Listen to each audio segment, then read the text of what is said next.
Mga kamaestro, nandito na naman po si Maestro Ozzy upang magturo ng lihim na karunungan na siguradong putian. Ang ating po ituturo ngayon, mga kamaestro, ay ang orasyon ni Haring David pangpaslang panggilit o pamatay sa kampo ng kadiliman. So ito po ang tuturo natin ngayon. At abangan mo na at palipasin mo na at padaanin mo na natin ang ating legendaring intro. Pax.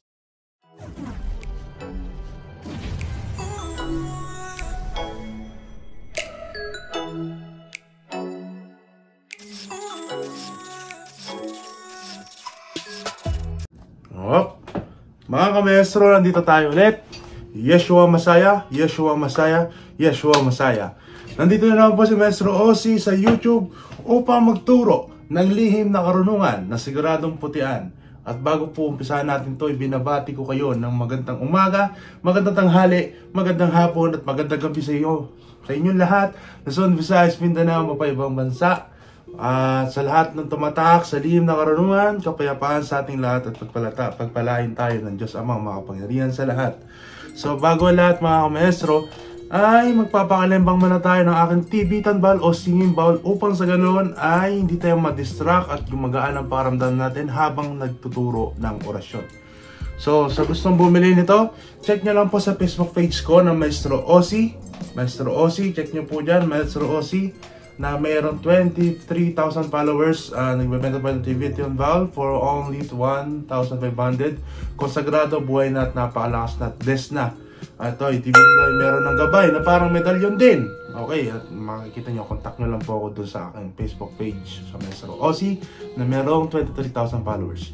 Alright, umpisa na natin.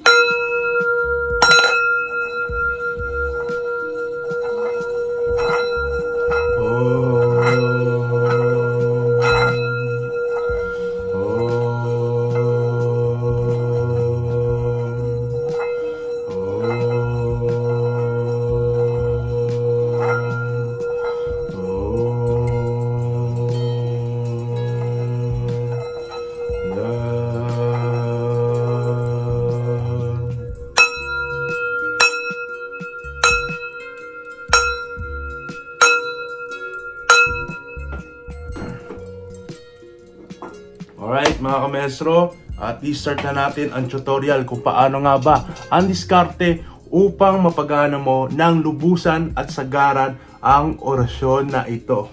So ito po ang gagawin natin mga kamaestro. So kailangan, pili ka po dyan sa post ko. Pwedeng 3-in-1, 4-in-1, 5-in-1, 6-in-1, pili ka doon. Gamitin mo muna yon bago mo gamitin ang orasyon na to, o bago ka pumaslang, o bago ka may manggamot, o tuturo ko naman instruction bago mo ituro sa kung saan man nakalaan, o pwede mo namang iip sa tubig, tapos sa inyong panggalit, kapag ininom mo, mamamatay ang kalaban sa katawan mo. Okay? Kung saan man siya naroon, o kaya sa pasyente, o kung batero ka na, pwede mo panggilit, mas maganda at mas mainam. So dapat poder, pondo, bawat balabal, baluti, purpose bago gumamit ng orasyon. At huwag natin kalimutan na dapat po busog tayo bago tayo maipagdigmaan. Okay?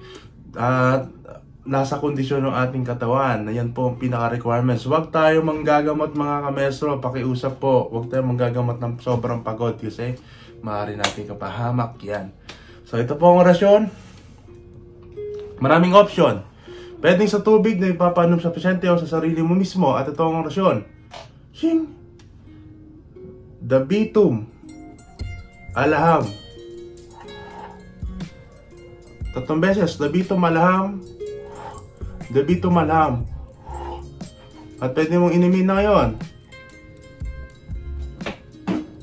First technique yon. Ang pangalawa, pwede rin naman din sa daliri kapag manggigilit ka na o pinali na. So may marami tayong kumpating tinuro dyan. Dabito malam, dabito malam, dabito malam, dabito malawham. Taas mo, hindi ka nang basa-basa itaas. As igilit mo na sa pasyente habang ikaw nakipagkumbate.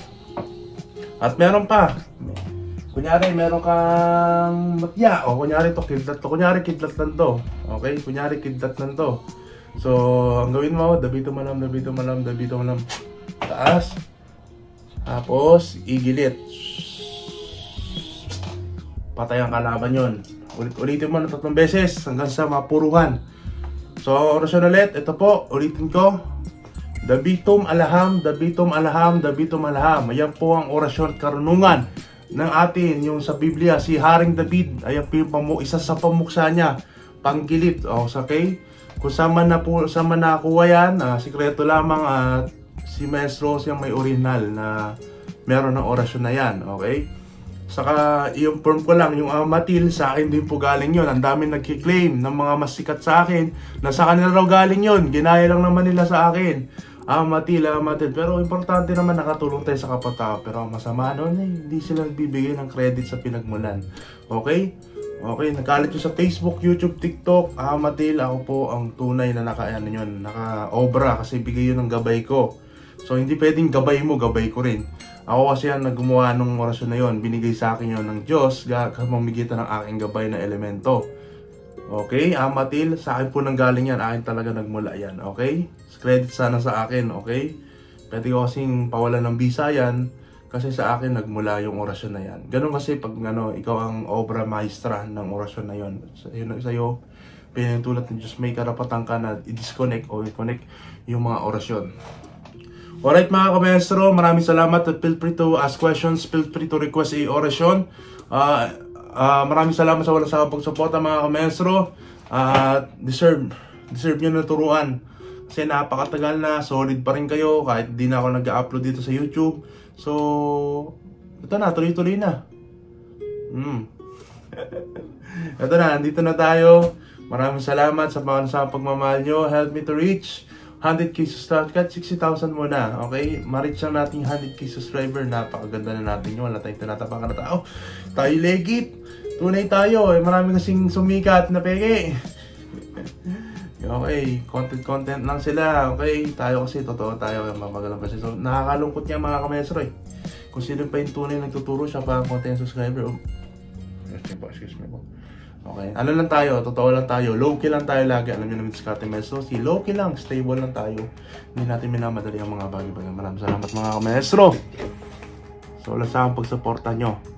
At si Maestro siyang papaalam hanggang sa muli. Paalam.